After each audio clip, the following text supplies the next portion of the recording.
श्री परमात्मने नमः। श्रीमद्भागवत गीता के 14वें अध्याय का महात्म्य। श्री महादेव जी कहते हैं, पार्वती, अब मैं भवबंधन से छुटकारा पाने के साधन भूत 14वें अध्याय का महात्म्य बतलाता हूँ। तुम ध्यान देकर सुनो। सिंघल द्वीप में विक्रम वेताल नामक एक राजा थे, जो सिंह के समान पराक्रमी और कलाओं के भंडार थे।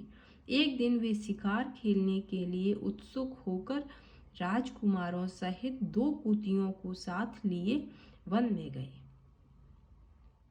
वहां पहुंचने पर उन्होंने तीव्र गति से भागते हुए खरगोश के पीछे अपनी कुतिया छोड़ दी।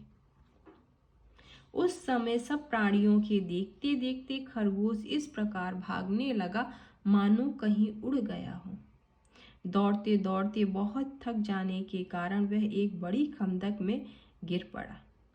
गिरने पर भी वह कुतिया के हाथ नहीं आया और उस स्थान पर पहुंचा जहां का वातावरण बहुत ही शांत था। वहां हरिण निर्भय होकर सब और वृक्षों की छाया में बैठे रहते थे। बंदर भी अपने आप टूटकर गिरे हुए नारियल के फलों और पके हुए आमों से पूर्ण तृप्त रहते थे। वहां सिंह हाथी के बच्चों के साथ खेलते और सांप निडर होकर मोर की पाखों में घुस जाते थे। उस स्थान पर एक आश्रम के भीतर वत्स नामक मुनि रहते थे, जो जितेंद्रिय एवं शांत भाव से निरंतर गीता के 14वें अध्याय का पाठ किया करते थे। आश्रम के पास ही वत्स मुनि के किसी शिष्य ने अपना पैर धोया था। उसके जल से वहां की मिट्टी गीली हो गई थी। खरगोश का जीवन कुछ शेष था। वह हाँफता हुआ आकर उसी कीचड़ में गिर पड़ा। उसके स्पर्श मात्र से ही खरगोश दिव्य विमान पर बैठकर स्वर्गलोक को चला गया। फिर कुतिया भी उसका पीछा करती हुई आई और वहां उसके शरीर में भी कुछ कीचड़ के छींटे लग गए।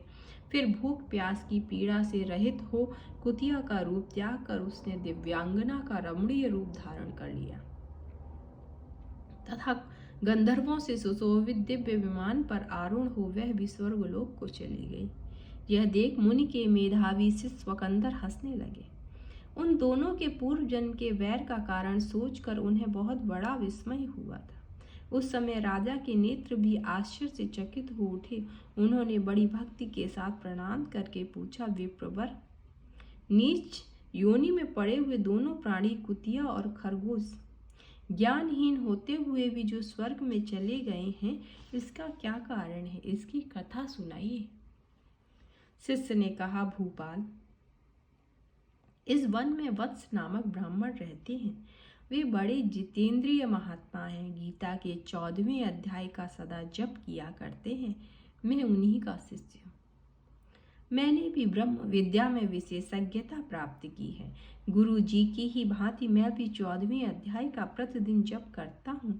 मेरे पैर धोने के जल में लौटने के कारण यह खरगोश और कुतिया के साथ ही स्वर्गलोक को प्राप्त हुआ है। अब मैं अपने हंसने का कारण बताता हूँ।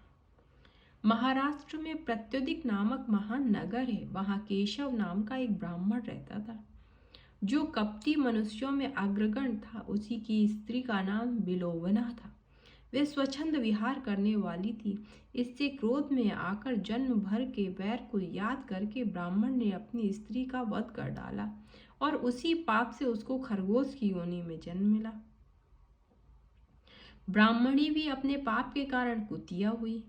श्री महादेव जी कहते हैं, ये सारी कथा सुनाकर श्रद्धालु राजा ने गीता के 14वें अध्याय का पाठ आरंभ कर दिया। इससे उन्हें परम गति की प्राप्ति